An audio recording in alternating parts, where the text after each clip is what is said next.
दादरला उतरायचं.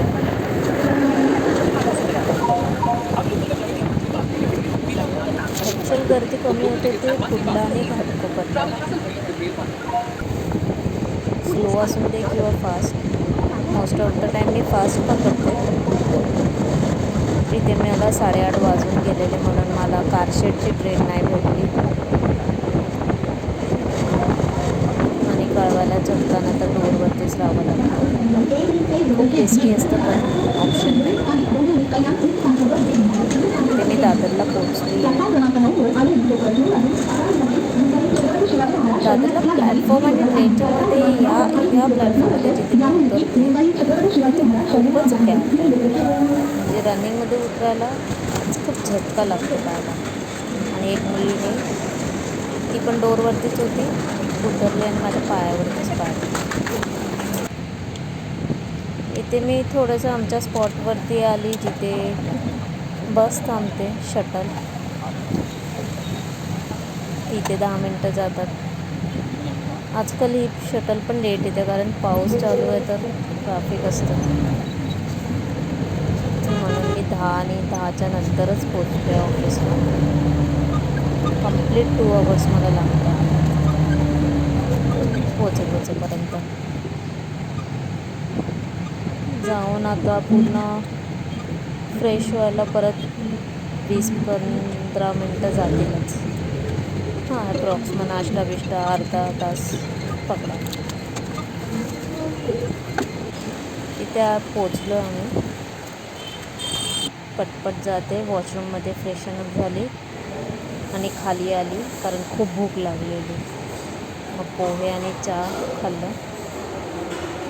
मग परत आली, वरती आली, काम करायला स्टार्ट केलं कारण लवकर पण निघायचं होतं. मग लंच मी केलं, लंच माझं स्किप झालं कारण ग्रुप होतं, त्याचं आठवण पण नाही राहिलं. मैत्रिणी 6:15ला निघालेली आणि शटल पकडले म्हणजे 6:20ची मला लगेच ही सुटून जाते शटल.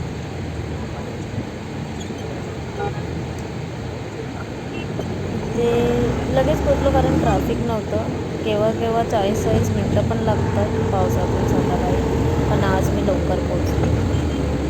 मग पोचल्यानंतर इथून पुढे पण चालायचं होतं. एक तर मी आज नॉर्मल शूज घालून गेलेले ते पूर्ण भिजलेले आणि खूप खराब झालेले, ते चालायला पण होत नव्हतं. आता पावसाची चप्पल पण घ्यावे लागते. मला लगेच ट्रेन पण भेटली. मी स्लोच पकडली आज. खूप बेस्ट ट्रेन होती. मी परेलपासून उतरलेली तर पूर्ण खाली होती, बसायला पण भेटलं. मुलुंडला मी गेटवरती आली. ठाण्याला सगळे चढून आत गेलेले, मग कळवायला मी थांबलेली गेटवरती, डोरवरती. म्हणजे खूप लवकर झालं, म्हणजे मी पोचून गेलेली आरामात 1 hour 10 minutesमध्ये. असं पोचलं की खूप शांती वाटते मनाला.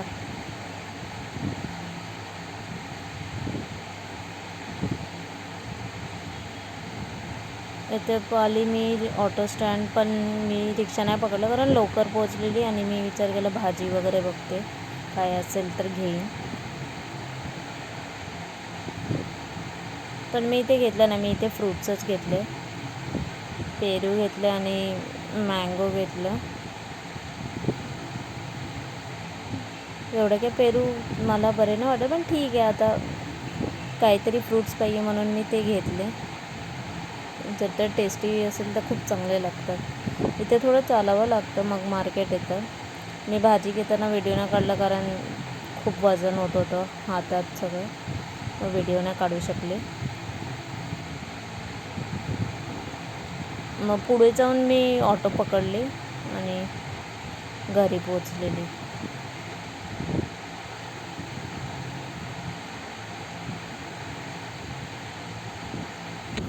इथे मी आंघोळ करून फ्रेश आले, दिवा लावून घेते आणि आज जास्त काय नाही बनवणार, थोडंसंच काहीतरी बनवेन.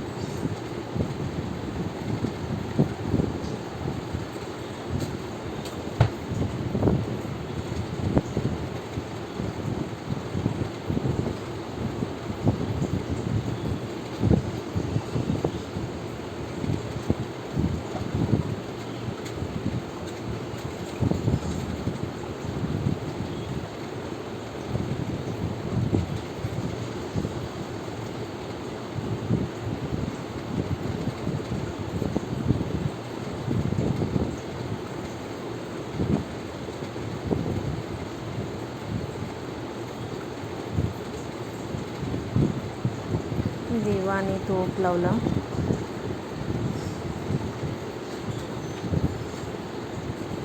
इथे मी बटन शोधत होते कारण कपड्याचे एक बटन हरवलेलं. बघत होते कुठे खाली भेटतंय का.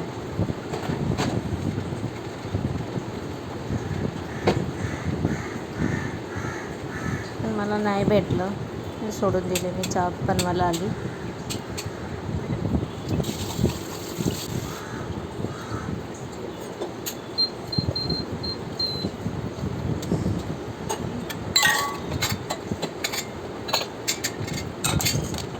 चहा ठेवून दिला, पाणी आणि चायपत्ती, अद्रक घालीन ह्याच्यात थोडंसं ठेचून.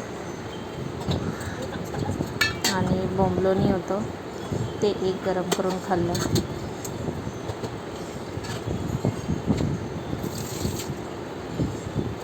चांगलं तर लागतं, पण हेच आहे की मैदा आहे त्याच्यात. पण आता बनवलं आहे तर मग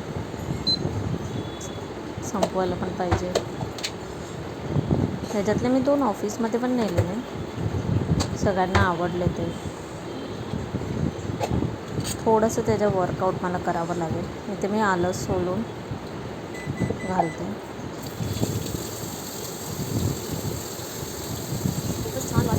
नेक्स्ट टाईमला पेशन्सनी नीट बनवीन अजून. आता थोडी मला आयडिया आली आहे कसं करायचं.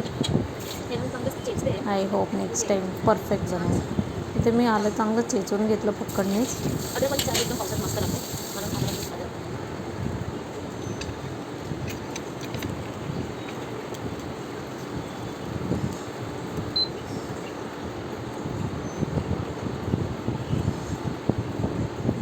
बोंबलोनी पण गरम झालं, घेऊन आली. तोपर्यंत थंड होईपर्यंत मी फ्रूट्स आणले धुवायला. हे गुजरात हापूस होते, माहीत नाही कसे असतील, पण सेलर तो बोलत होता खूप गोड आहे. बघूया. आणि आता वटपौर्णिमाला पण बरं आहे ते एक ठेवायला पानावरती. ती खराब होतं म्हणून मी कापलं साईडने आणि टेस्ट बघते. तर टेस्टी नव्हतं, एकदम खुसखुशीत होतं. जसे इंडियन पेरू असतात ते तर नव्हतं, काही वेगळीच टेस्ट लावते.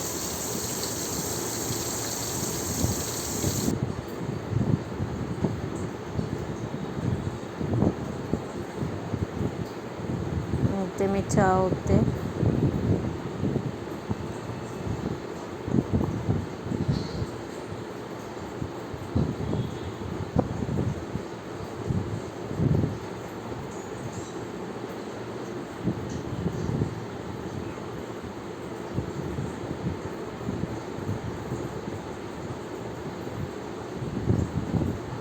खूप असं चॉकलेट बाहेर आलेलं गरम केल्यानंतर.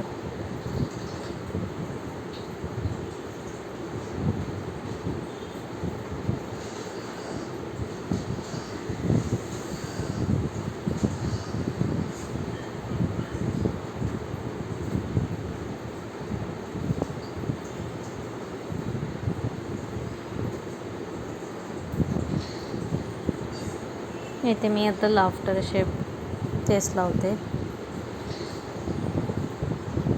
जास्त तर बघत नाही, थोडा वेळ लावून ठेवते, नंतर आपलं व्हिडिओ काढत बसते आणि काम करते.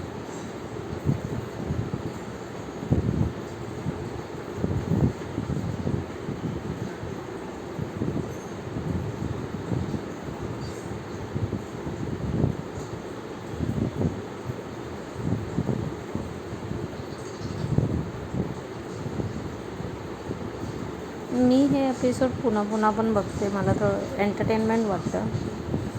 खूप जणं बघत असतील कारण मी आणि हजबंड तर बघतो जेव्हा न्यू एपिसोड येत नाही, आणि ऑलरेडी आमचे न्यू एपिसोड बघून झाले असतात तेव्हा हे बघते मी.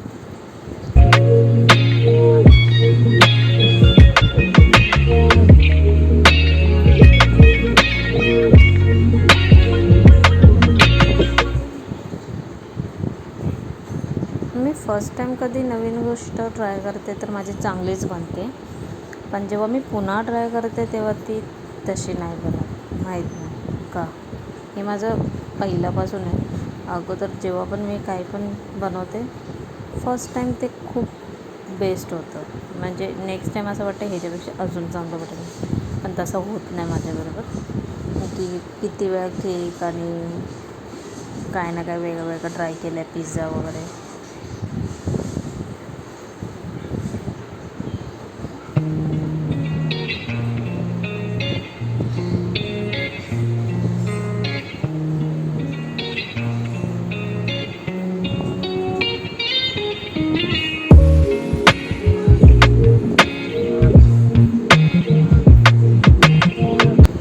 इथे काही पार्सल आलेले तर ते बघूया. हे क्राफ्टिंगचेच पार्सल आहे. हे रेझन आहे, रेझनचं आर्ट बनवूया. मी दाखवीन जेव्हा पण बनवीन. माझ्या डोक्यात एक आयडिया मी बघितलं आहे ऑनलाईन, खूप मस्त दिसतं ते. आणि सेल पण करून बघूया ते सेल होतं काय, OLXवरती टाकेल. दुसरं पार्सल बघूया काय आलं आहे.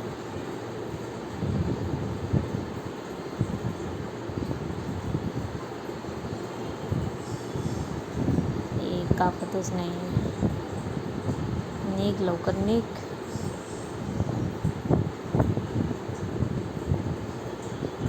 हे देवा, पॅकेजिंग केव्हा इझी होईल यार. अशी कागदाची पॅकेजिंग पाहिजे ज्याच्याने उघडलं तर फाडून उघडू शकतो. हे मिरर्स होते. ओके, हे गम आहे.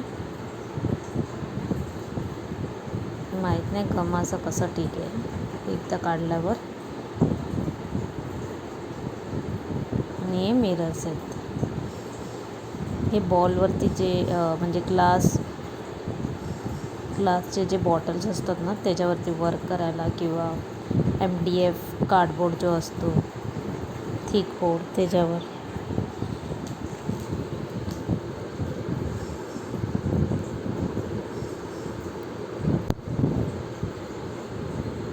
करूया हे लवकरच ट्राय.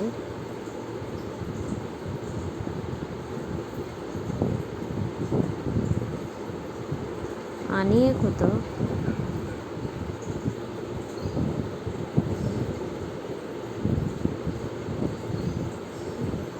ओके, हे UV रेझिन आहे.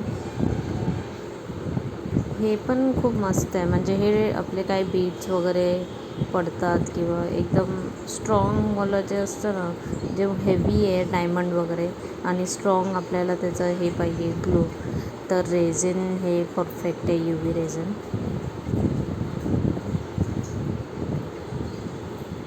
हे जर आपण घरी नेमप्लेट बोर्ड वगैरे पण बनवतो आहे त्याच्यासाठी हुक वगैरे लावायला, ते पण ह्याच्याने वर्क व्हायला पाहिजे, ते पण स्टिक होतं ह्याच्याने.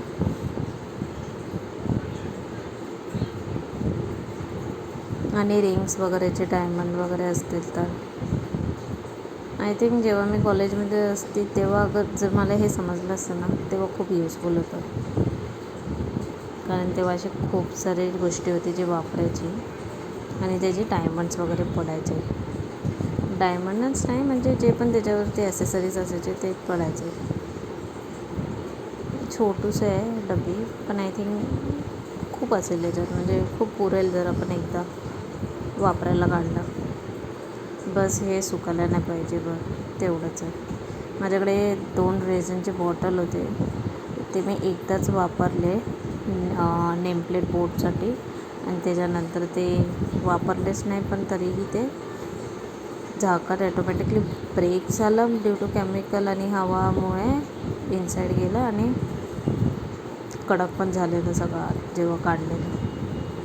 म्हणजे हे सगळे वस्तू एकदा काढले तर लगेच वापरायचे तसे. इथे मी थोडा वेळ रेस्ट करते, कारण जशी मी बोलली मला आज जास्त काय बनवायचं नाही आहे. मी चहा ठेवून पॅकेजिंग बघायला गेले, जे पण कुरिअर आलेले.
इकडे मी नेल फायलिंगसाठी घेतलं.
ते मग मी चपाती बनवायला आले. मीठ घेतलं, थोडंसंच पीठ घेते, 5 चपात्या पुरतं.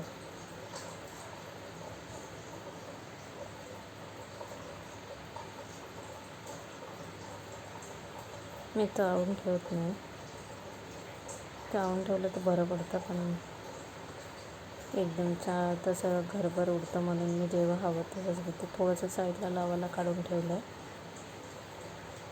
मग थोडं पाणी टाकून मळते. इथे मी चांगलं पीठ मळून घेते.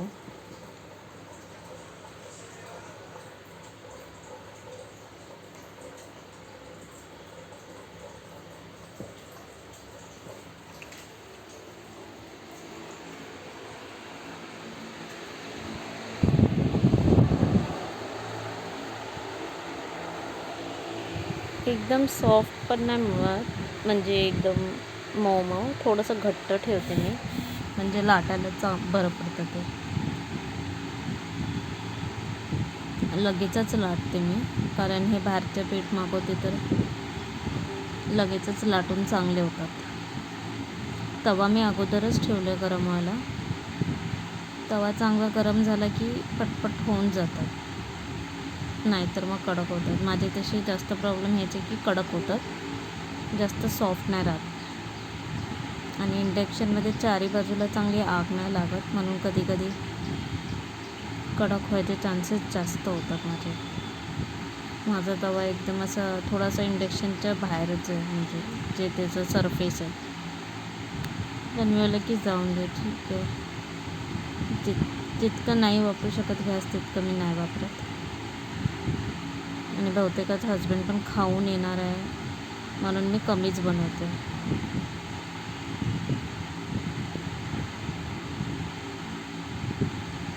तसं डाळ भात आहे जे कालचं होतं. मी तेल आणि यामध्ये थोडंसं सुकं पीठ भरते लावून, म्हणजे ते चांगले फुगतात. इथे पटपट मी लाटून घेते. मी जास्त सर्कल होण्याचं हे नाही बघत, ट्राय नाही करत आहे. मी ट्राय करते की सगळीकडून इक्वल होईल. इक्वल झाले की बरं शेकतं, नाहीतर मग एका ठिकाणी जाड आणि कच्चं राहतं.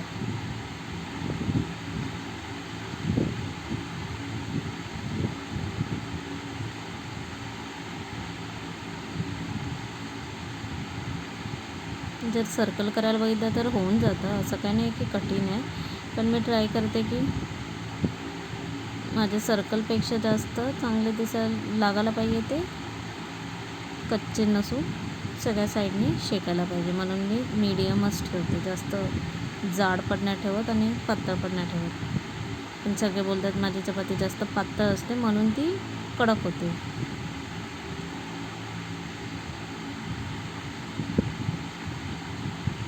आता इथे मी ऑलरेडी बाहेरून त्या दिवशी प्रॉन्स मसाला मागवलेला, तर एका टायमाला काही संपत नाही ते, मग ते बाकी होतं, त्याच्याबरोबरच आज खाणार आहे.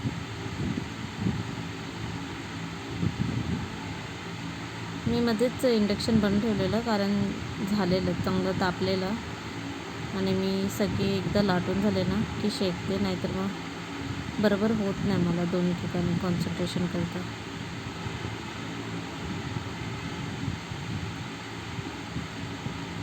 आता मी पीठ जे पण उरलं ते एका डब्यात काढून घेते. पुन्हा नेक्स्ट टायमाला करताना मग मी हे मळताना वापरते, मिक्स करून टाकते. इथे मी तेल काढते. तेलाची बॉटल धुवून घेतली. मी हे लहान लहान बॉटल घेतले कारण बरं पडतं. झेप्टोमध्ये 49 रुपीजलाच पडत होतं 200 ml. मग ते बॉटल मी अगोदर आता काढलं आहे.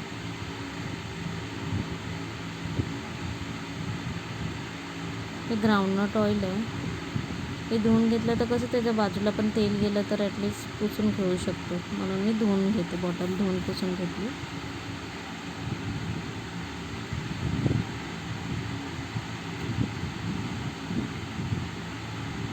आता सगळे चपात्या मी शेकून घेते.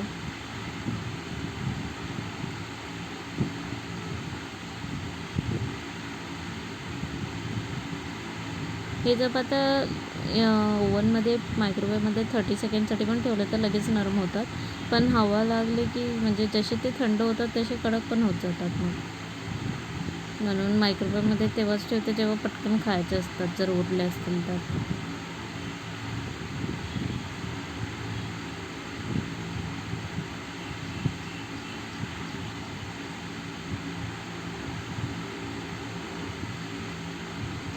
जास्त नाही, 5-7 चपाती केलेली मी.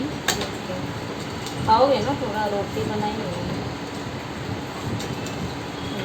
चलो ते माझं तो हस्बंडचं तुम फोन ऐसा बोले आलेला, तो इसमें काय मैंने दाल राइस नहीं विचारायला. बनाया, रोटी बनाया. त्याने ऑफिसमध्ये ज़्यादा कॉल बनवा. केलेली, ते मला वाटलं की ते लेट येणार आहे बोलतो तर जेवून येणार, खाऊन येणार. पण तसं नव्हतं. उसी के साथ खाने के लिए मैंने रोटी बनाया, फिर राइस भी बनाया. भूक लागली, बनवली की बनवते पण चपाती. राइस है थोड़ा सा है, ठीक कल है, मैंने थोड़ा जो सा किया बात था ना, थोड़ा मैंने खाया, थोड़ा बचा. आणि लागलीच तर मग वो गरम करके रखती करून हूँ फिर खाना. घेऊन येते. एक्स्ट्राच बनवतात.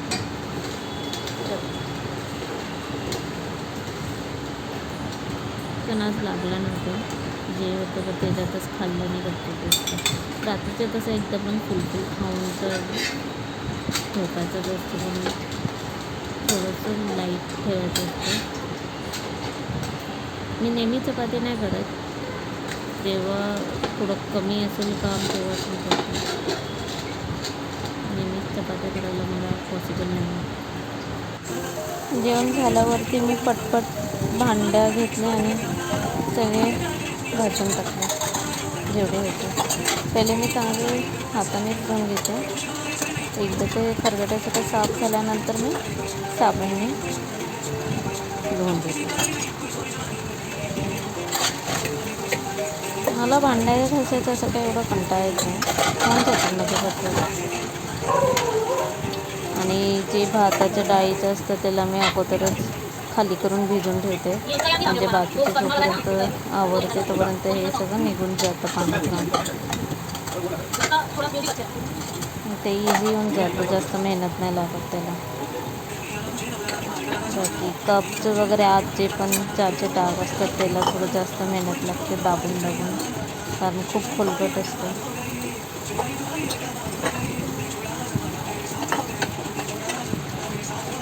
मी बाकीचे जे डाळ भातचे होते डब्बा ते चांगले धुवून घेते बिना सांबाचे, आणि नंतर साबण करते. नाहीतर जे पण ते स्क्रबर आहे त्याला पण सगळं खरकटं लागून सगळं ह्याला लागतं. झालं हे धुवून घेईन, साफ करून ओटा पुसून घेईन, मग काहीच नाही. मग जाया झोपते, परत मग उद्या ऑफिसला जा. आजच्या दिवशी ते एवढंच केलं आहे.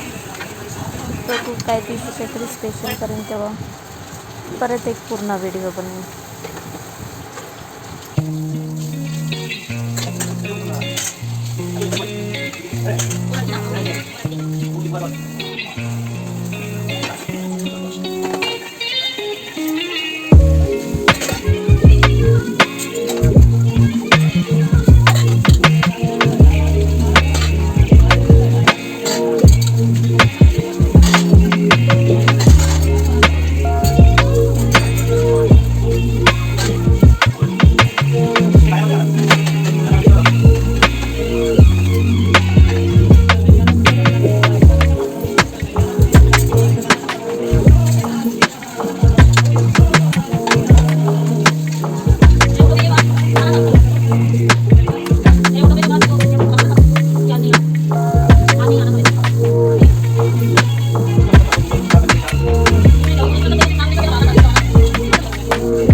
Thank you guys for watching bye.